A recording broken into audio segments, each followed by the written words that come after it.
Hi, I'm Monica with Ashy Building Material. I'm located at the store on Van School Road, and today we'd just like to show you a few things of how you can redo your kitchen cabinets, bathroom cabinets, whatever type of cabinets you have, just to freshen them up or give them a different look. The first example we're going to show,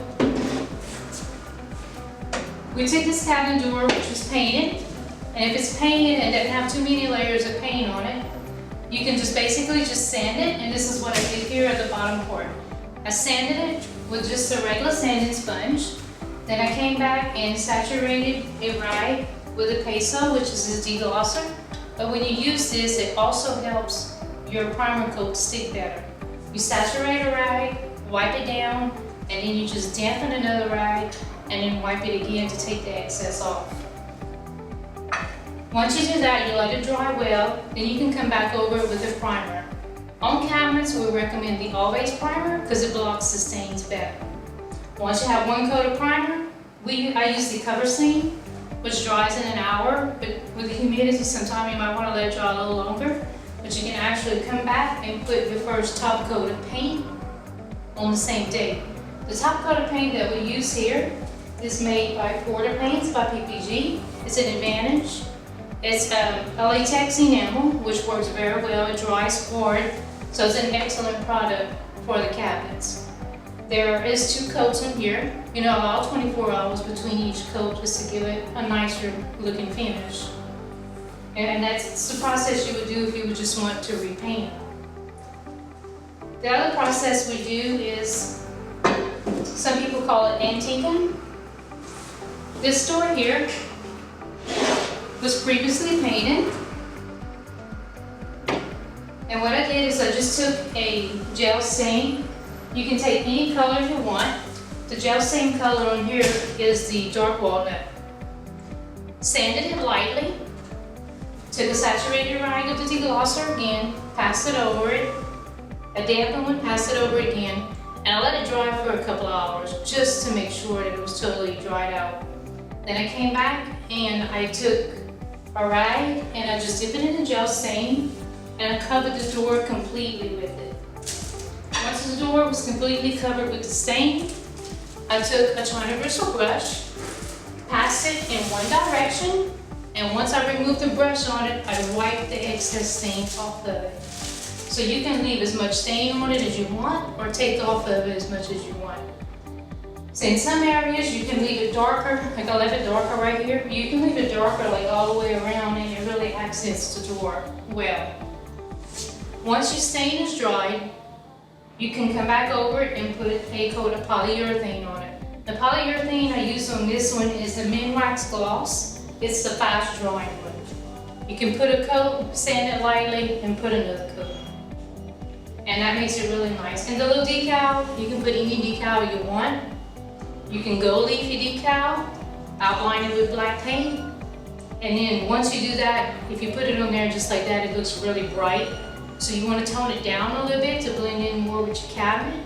You take the same stain as you used and barely brush it on there just to tone down that gold color.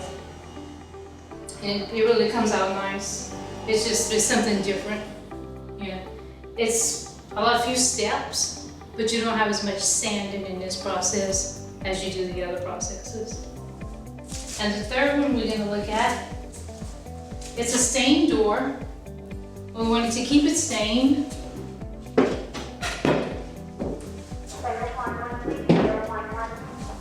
And as you can tell, on this stained door, it has aged. It's lost its sheen and a little bit of the color.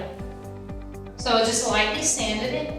And I came back with the red mahogany gel stain this time, wiped it on there and left it on there. Didn't brush it off or anything. I use a rag to wipe it on because I have more control of it. Some people prefer using a China bristle brush to put it on. It's whichever way you prefer to put it on. And then I came back over it with 2 coats of the gloss polyurethane. You don't have to use the gloss polyurethane. Some people like the high sheen, some don't. We have the gloss, we have the semi-gloss, and the satin that you can use. It's whichever sheen is your preference. And a lot of times when you get home in the evenings and you have to cook supper and you hadn't seen the kids all day and the kids are in the feed because they want your attention but you have to cook. What you can do on a pantry door is take the inside of your pantry door, and what I did here was paint it. The blue is chalk paint. The chalk paint is not to be written on with the chalk though. It was just to accent it. And then we came back with the chalkboard paint to make it the actual chalkboard that the kids can actually sit there and write on, or you can use it as a grocery list. It still gives interaction with you and your kids, but keeps them away from the stove, from getting burned or drop something on it. When you're doing the gel staining, we recommend you use gloves, naturally. And you will, when you're doing the stain or the polyurethane, use a China bristle brush when it's the all base. And this little piece right here for the chalkboard, it is just a piece of cap molding, cabinet cap molding that we use just to hold the chalk in. And another thing you can do is if you have cabinets with layers and layers of paint on it, and it's just too much to sand off and you want to redo them, we have a product called Dad Stripper. You can take your cabinet doors off, lay them out on sawhorses outside, spray it down with this, let it bubble up until you can see that it's activating the whole paint and lifting it. But when you scrape it off, use a metal scraper, not a plastic one, and you use the chemical resistant gloves so you don't burn your hands.